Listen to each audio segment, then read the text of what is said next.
Hello everyone, so welcome to my YouTube channel. तो guys आज मैं लेकर के आया हूँ आप लोग के लिए क्लास 12th सीबीएसई केमिस्ट्री का क्वेश्चन पेपर, जो कि केमिस्ट्री का एग्जाम होने वाला 27 फरवरी को। तो ये है आप लोग के लिए, मतलब आज हम लोग इसमें डिस्कस करेंगे कि कौन कौन से क्वेश्चन नंबर पे कौन कौन से चैप्टर का आता है और उस चैप्टर से कौन कौन सा टॉपिक इंपॉर्टेंट है। जो आप कर लोगे तो इजीली आपका 70 में 60-65 प्लस तो आ ही जाएगा। अगर आप ज़्यादा अच्छे हो तो 70 में 70 भी आ जाएगा, और जो लोग स्टार्ट किए 2-3 महीना पहले वो लोग 70 में इजीली 50-55 प्लस कर जाएंगे। ओके, तो चलो देखते हैं क्वेश्चन पैटर्न। तो एक तरह से ये मतलब क्वेश्चन पेपर का ब्लूप्रिंट ही समझ लो। तो केमिस्ट्री का जो कि हम लोग को मालूम है 70 मार्क्स का एग्जाम होने वाला है, ये 2024 का हम लोग देख रहे हैं। ठीक है, तो सब ये डिवाइड होता है हमारा कितना सेक्शन में, सेक्शन ई तक है। Section A, section B, section C, section D, section E तक। तो ये रहेगा आपका क्वेश्चन पैटर्न। तो सेक्शन ए जो कि 1 मार्क्स का है और इसमें टोटल 16 क्वेश्चंस आएंगे।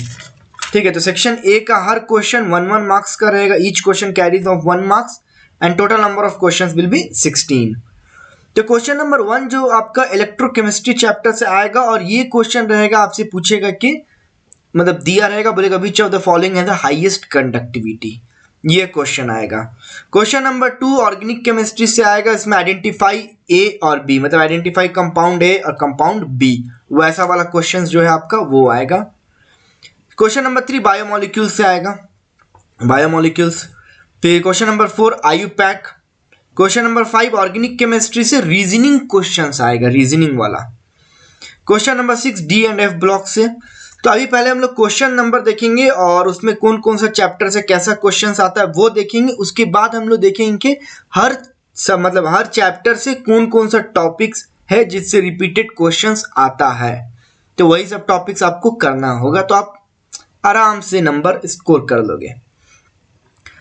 क्वेश्चन नंबर 7 है केमिकल काइनेटिक्स से आएगा। Question number 8 organic chemistry. Question number 9 भी ऑर्गेनिक केमिस्ट्री, रीजनिंग रहेगा। ठीक है, क्वेश्चन नंबर 10 आएगा केमिकल काइनेटिक्स से। क्वेश्चन नंबर 11 ऑर्गेनिक केमिस्ट्री से, reasoning. Question number 12 D and F block से। क्वेश्चन नंबर 13, 14, 15, 16 जो रहेगा ये असर्शन एंड रीजनिंग रहेगा। ये 4 क्वेश्चन असर्शन एंड रीजनिंग है। तो ये है सेक्शन ए जो कि 1 मार्क्स का हर क्वेश्चन रहेगा, 16 क्वेश्चंस। आपको यहाँ पर कोई चॉइस नहीं मिलेगा। सेक्शन बी जो कि 2 marks, each question carries 2 marks और टोटल 5 क्वेश्चंस रहेंगे, इसमें भी आपको कोई चॉइस नहीं मिलेगा। तो पहला क्वेश्चन आएगा केमिकल काइनेटिक्स के न्यूमेरिकल पार्ट्स। सेकेंड क्वेश्चन आएगा सॉल्यूशन चैप्टर का न्यूमेरिकल पार्ट। 19 जो थर्ड क्वेश्चन रहेगा ऑर्गेनिक केमिस्ट्री का रीजनिंग। तो ऑर्गेनिक केमिस्ट्री का रीजनिंग बहुत इंपॉर्टेंट है। क्वेश्चन नंबर जो 4th है वो ऑर्गेनिक केमिस्ट्री, 5th बायोमोलिक्यूल्स। तो यही चैप्टर से यही क्वेश्चंस आएगा। तो यहां पास आप अपने हिसाब से लगा सकते हो कि जो चैप्टर आपको हार्ड लग रहा है वो चैप्टर स्किप कर दो। तो जो चैप्टर आपको इजी है, जो चैप्टर अच्छा से पढ़े हो, वही चैप्टर का क्वेश्चन सिलेक्ट करके आप कर सकते हो। तो यहाँ पास आपको रैंडमली नहीं, क्वेश्चन नंबर 3 या क्वेश्चन नंबर 5 में आप कुछ भी पढ़े जा रहे हो, कुछ भी पढ़े जा रहे हो, रैंडमली नहीं, वही चैप्टर्स का पढ़ो, उसी के हिसाब से वही क्वेश्चंस आएंगे। अब सेक्शन सी 3 मार्क्स का है, इसमें टोटल 7 क्वेश्चंस रहेंगे। पहला क्वेश्चन जो आएगा कोऑर्डिनेशन कंपाउंड का आयुपैक और रीजनिंग दोनों मिला के, आयुपैक और रीजनिंग आएंगे। क्वेश्चन नंबर जो सेकेंड रहेगा इसका इलेक्ट्रोकेमिस्ट्री से आएगा। Question number 3 IUPAC. Question number जो 4th रहेगा, इस टाइप का क्वेश्चन जो अल्डिहाइड्स, केटोन्स और कार्बोक्सिलिक चैप्टर में, कार्बोक्सिलिक एसिड के चैप्टर में है। You are given 4 compounds A B C D, जिसमें DNP reagent and Tollens reagent दोनों रहेंगे। तो उस टाइप का क्वेश्चन यहां पास आएगा अल्डिहाइड्स, केटोन्स और कार्बोक्सिलिक एसिड के चैप्टर से। फिर यहां पास नेक्स्ट क्वेश्चन है बायोमोलिक्यूल से आएंगे। फिर नेक्स्ट क्वेश्चन जो रहेगा वो ऑर्गेनिक केमिस्ट्री से identify same compound A compound B, इस टाइप का क्वेश्चन आपको मिलेगा, जिसमें आपको रिएक्शंस दिए होंगे, बोलेंगे प्रोडक्ट क्या आइडेंटिफाई ए करो, फिर उसमें कुछ और कैटलिस्ट जोड़ देंगे या कुछ कंडीशन लगा के, तो नेक्स्ट प्रोडक्ट क्या बनेगा बी, उसको आइडेंटिफाई करो। तो ये क्वेश्चन यहां पास पूछेगा। और ये है नेक्स्ट जो है केमिकल काइनेटिक्स का न्यूमेरिकल्स। अब सेक्शन डी जो 4 मार्क्स का आएगा ये है केस बेस्ड क्वेश्चंस रहेंगे। केस बेस्ड मतलब आपको पूरा दिया रहेगा क्वेश्चंस का, मतलब एक पैसेज उसको पढ़ना होगा, उसको पढ़ करके आपको नीचे आंसर देना होगा। तो गाइज एक जो क्वेश्चन आएगा जिसमें से 2 ही क्वेश्चन आएंगे। एक क्वेश्चन जो आएगा डी एंड एफ ब्लॉक का। तो देखो यहाँ पर केस बेस के लिए सारा चैप्टर का आप पढ़े जा रहे हो, आपको पता नहीं क्या है, नहीं सिर्फ सिलेक्टेड चैप्टर का पढ़ो, वहां पर आपको केस बेस का मिल जाएगा। तो डी एंड एफ ब्लॉक का आएगा एक क्वेश्चन केस बेस से, और एक आएगा इलेक्ट्रोकेमिस्ट्री का बैटरी से, एक आएगा इलेक्ट्रोकेमिस्ट्री के बैटरी से केस बेस्ड का क्वेश्चंस। अब फिर सेक्शन ई जो कि 5 मार्क्स का है, इसमें देखो सबसे पहला जो क्वेश्चन आएगा इसमें 3 क्वेश्चंस रहेंगे, ऑप्शन भी रहेगा आपके पास। तो यहाँ पर पहला क्वेश्चन में आपको टोटल 7 क्वेश्चंस दिया रहेगा, उसमें से आपको 5 अटेम्प्ट करना है, और ये सारा छोटा छोटा देखो Y A B C D E F G, ये 7 क्वेश्चंस दिया हुआ, इसमें से एनी 5 आपको अटेम्प्ट करना होगा, और सारा आपको मतलब छोटा सा रीजनिंग टाइप के क्वेश्चंस रहेंगे इसमें। सेकेंड क्वेश्चन जो सॉल्यूशन चैप्टर से, इसमें और करके रहेगा, चाहे फर्स्ट नंबर बनाओ या सेकेंड नंबर बनाओ सॉल्यूशन चैप्टर से।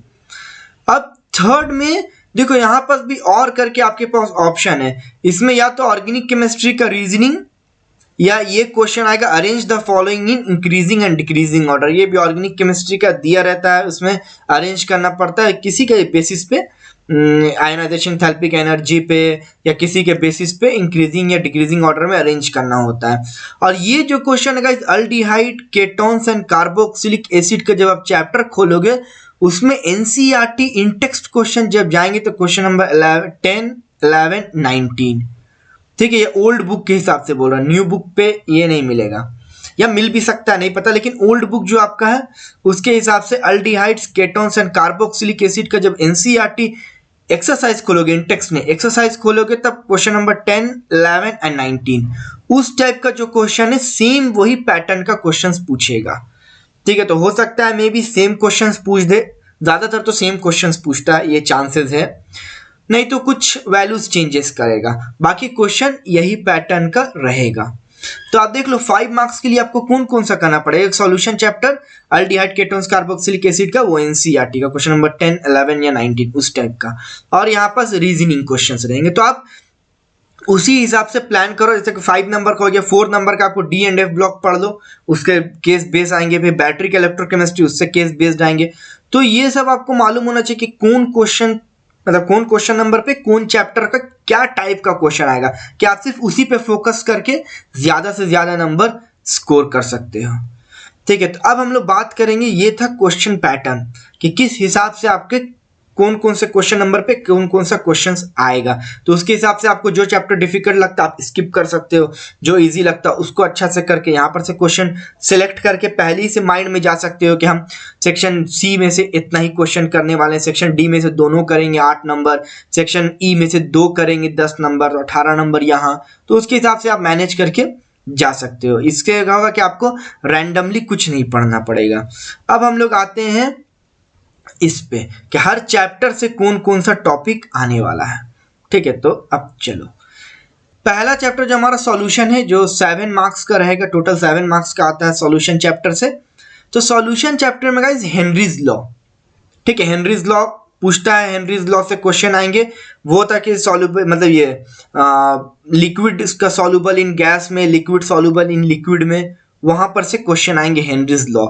राउल्स लॉ का आपका कौन सा क्वेश्चन आएगा, राउल्स लॉ का पॉजिटिव डिविएशन, नेगेटिव डिविएशन का जो ग्राफ वाला है वो क्वेश्चंस, ठीक है।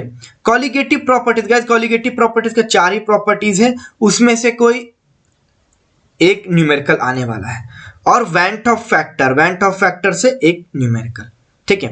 तो यहाँ पर कभी क्या होता है कि colligative properties went of factor में से कोई एक न्यूमेरिकल देता है, या कभी दोनों दे देता है, ये 3 नंबर में दे देता है, ये 2 नंबर में, 5 नंबर, और ये राउल्स लॉ या हेनरीज लॉ में से एक को पूछ देता है 2 नंबर में, या दोनों एक एक नंबर में पूछ देता है, इस टाइप का।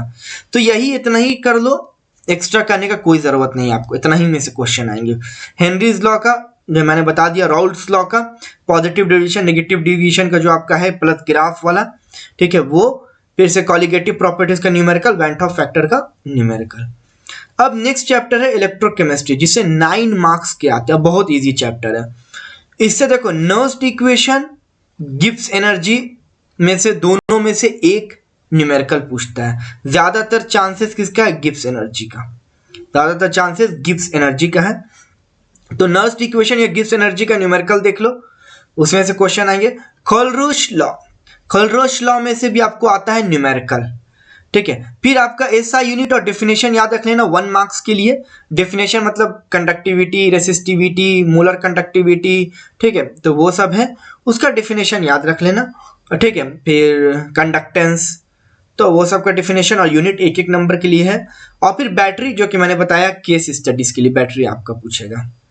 फिर केमिकल काइनेटिक्स जो 7 मार्क्स का, इसमें क्या पढ़ना, देखो इसमें एक आपका जीरो ऑर्डर का फॉर्मूला है, एक फर्स्ट ऑर्डर का फॉर्मूला है, और एक जीरो ऑर्डर फर्स्ट ऑर्डर का हाफ लाइफ। 4 फॉर्मूला का, एक जीरो ऑर्डर का अपना फॉर्मूला है, फिर जीरो ऑर्डर हाफ लाइफ का है, फिर फर्स्ट ऑर्डर का अपना एक फॉर्मूला है, फिर फर्स्ट ऑर्डर हाफ लाइफ का। 4 फॉर्मूला है, मैक्सिमम चांसेस है कि हाफ लाइफ का पूछेगा, या तो फर्स्ट ऑर्डर हाफ लाइफ या zero order half life, maximum chances है, ठीक है। मॉलिक्यूलरिटी ये थ्योरी के लिए। एक्टिवेशन एनर्जी का न्यूमेरिकल पूछता ही पूछता, एक्टिवेशन एनर्जी का न्यूमेरिकल, और एक रेट कांस्टेंट का न्यूमेरिकल, ठीक है। रेट कांस्टेंट जिसमें के फाइंड आउट करना होता है आपको। फिर डी एंड एफ ब्लॉक में, डी एंड एफ ब्लॉक में जो 7 मार्क्स का है, ये तो बहुत इंपॉर्टेंट है।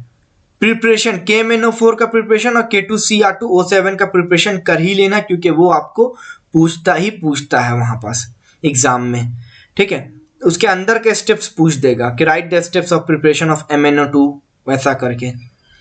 अब रीजनिंग क्वेश्चन, रीजनिंग क्वेश्चन का देखो NCERT इन टेक्स्ट और NCERT एक्सरसाइज में आपका रीजनिंग क्वेश्चन है, वहां से कर लो, वहीं से रीजनिंग क्वेश्चन आता है। मैक्सिमम रीजनिंग क्वेश्चन आता है आपका NCERT इन टेक्स्ट से, ठीक है। ई नॉट करके क्वेश्चन है कि E not Mn2 plus slash Mn का क्यों ज्यादा होता है Cu plus slash Cu2 plus से, इलेक्ट्रोपॉजिटिविटी, इलेक्ट्रोनेगेटिविटी, इंथैल्पीज, तो उस टाइप का क्वेश्चन यहाँ बहुत पूछता है। फिर आपका एक और पूछता है जो कि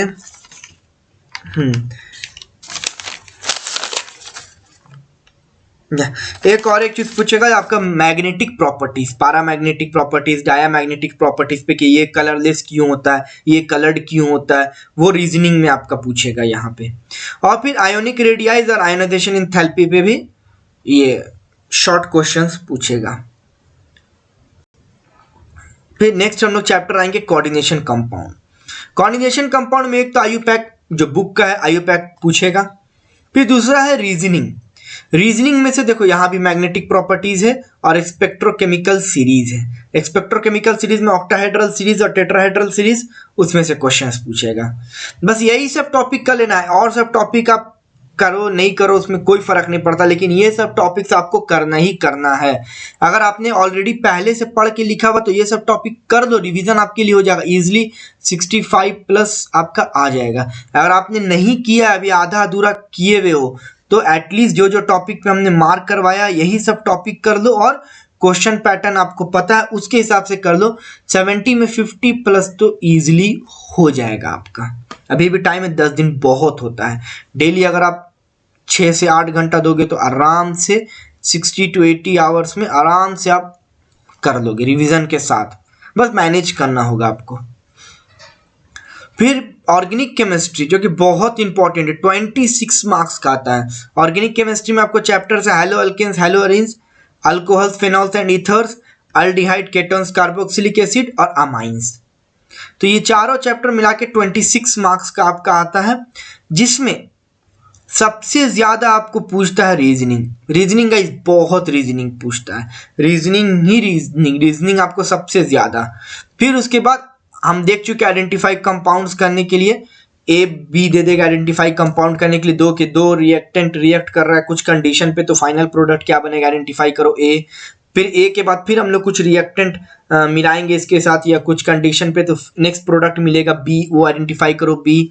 फिर हमने देखा है कि आइडेंटिफाई करने के लिए product A B C D, जो टॉलेंस रिएजेंट डीएनपी रिएजेंट वाला, वो वाला बहुत पूछता है।